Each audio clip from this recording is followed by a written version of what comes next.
Assalamualaikum warahmatullahi wabarakatuh. Halo sahabat juang, bagaimana kabarnya?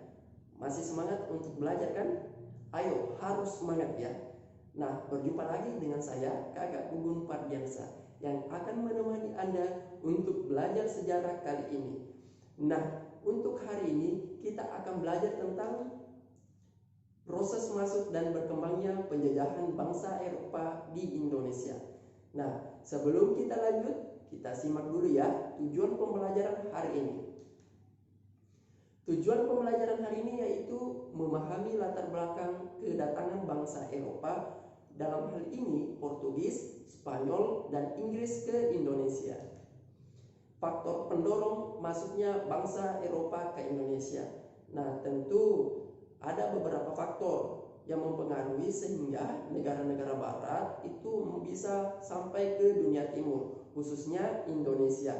Yang pertama, jatuhnya Konstantinopel.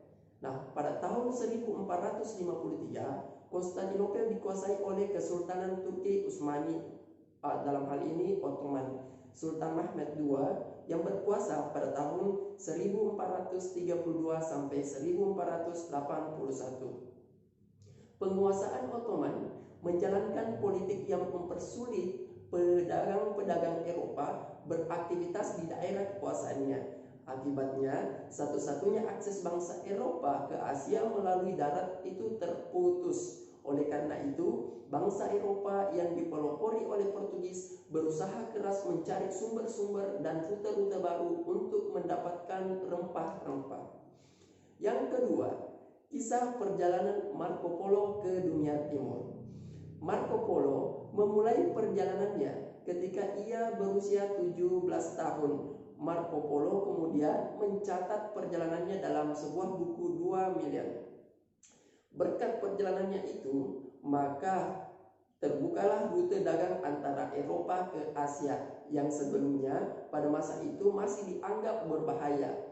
Berkat Marco Polo pula, kerajaan-kerajaan di Eropa mendapat informasi detail yang sangat berharga mengenai Asia. Nah, salah satu pencapaian Marco Polo adalah ketika dia berhasil diterima dengan baik oleh Kubilai Khan di Cina. Bahkan, menurut beberapa sumber, dia bahkan dianugerahi sebuah jabatan oleh Khan dalam pemerintahannya. Dari kisah perjalanan Marco Polo mempengaruhi para penjelajah Eropa untuk menguak kebenaran kisah tersebut. Dari sinilah mata barat terbuka untuk menjelajah ke dunia timur yang mereka anggap masih barbar dan masih primitif. Yang ketiga, penemuan Kopernikus yang menyatakan bahwa bumi itu bulat. Nah, penemuan yang berhasil dikembangkan Kopernikus tentang bumi bulat didukung oleh tokoh lainnya, yaitu Galileo Galilei. Dengan penemuan tersebut sehingga menghilangkan keraguan bagi penjelajah untuk menelusuri berbagai wilayah di dunia melalui lautan. Nah, selanjutnya adalah penemuan kompas, navigasi, kartografi. Ini adalah beberapa produk kemajuan teknologi pelayaran yang ditemukan pada saat itu, yang juga mendorong bangsa barat untuk melakukan penjajahan yang pada akhirnya menemukan wilayah yang belum pernah mereka jelajahi, termasuk Nusantara.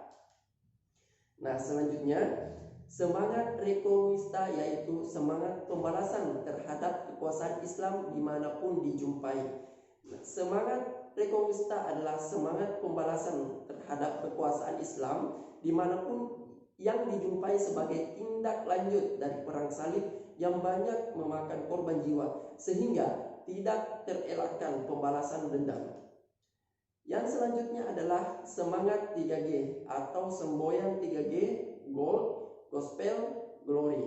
Semboyan ini juga menyiratkan tujuan dari penjelajahan samudera itu sendiri, yakni Gold berarti bahwa penjelajahan samudera tersebut untuk mencari kekayaan. Glory berarti bahwa penjelajahan samudera tersebut untuk mencari kejayaan. Gospel berarti bahwa tujuan penjelajahan samudera tersebut untuk menyebarkan agama Kristen. Semboyan 3G ini mengandung tujuan dari imperialisme kuno selain motif untuk berpetualang. Pelayaran bangsa Eropa.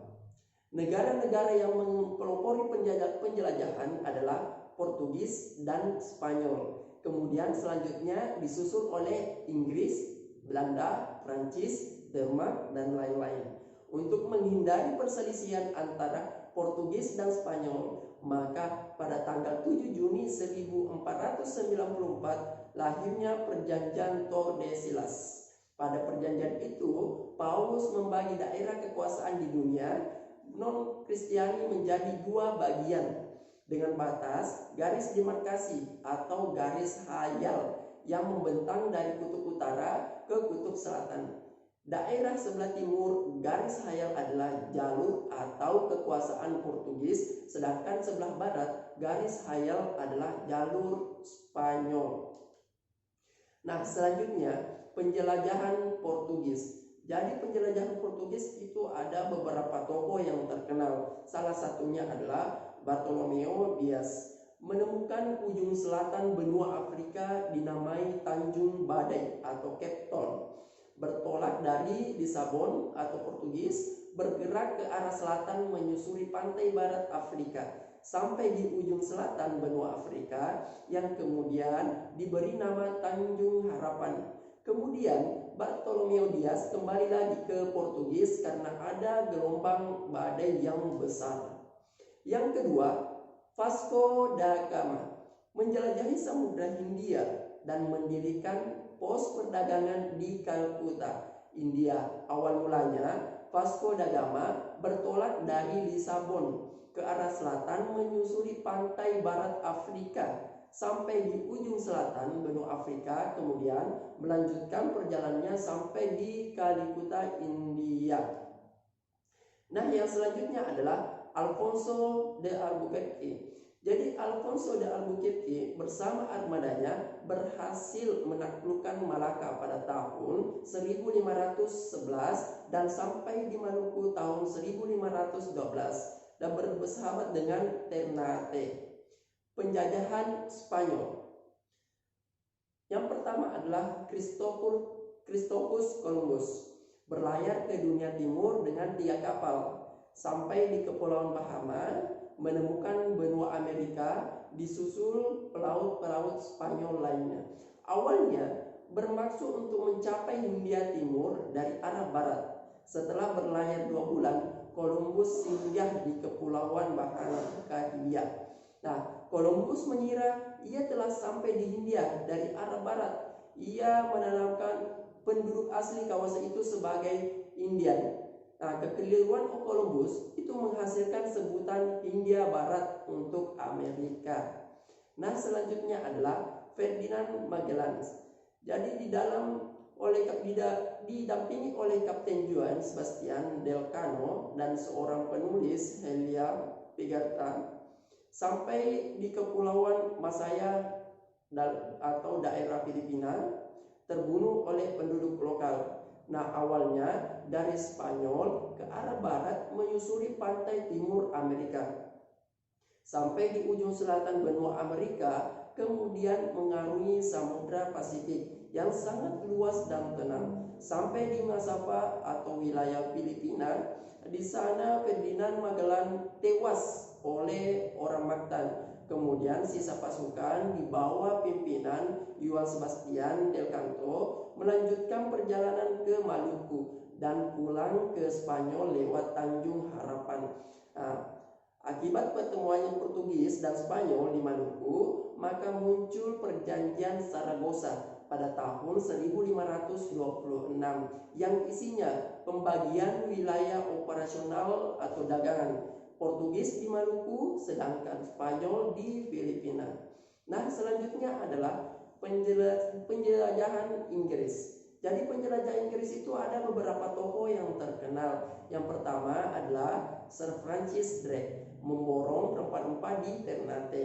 Yang kedua, Pilgrim Fathers yang mendarat di Amerika Utara. Dan selanjutnya, Sir James Lancaster dan George Raymond mengadakan pelayaran sampai ke Aceh dan Penang, lalu mendirikan EIC.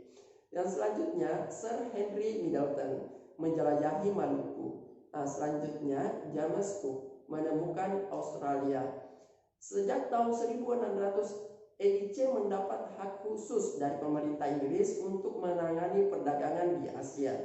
EIC memiliki hak penuh dalam monopoli perdagangan di Asia. Orang-orang Inggris sampai ke Indonesia pertama kali sewaktu penjelajahan F. Drake, sehingga di Ternate pada tahun 1579. Nah, selanjutnya ekspedisi lainnya dikirimkan pada akhir abad ke-16 melalui komisi dagang yang diberi nama East Indies Company atau EIC. EIC ini mengemban misi untuk mengadakan hubungan dagang dengan Indonesia. Nah, pada tahun 1602, armada Inggris sampai di Banten dan berhasil mendirikan loi di sana. Nah, itu saja materi tentang proses masuk dan berkembangnya penjajahan di Indonesia. Sekian dan terima kasih. Sampai jumpa.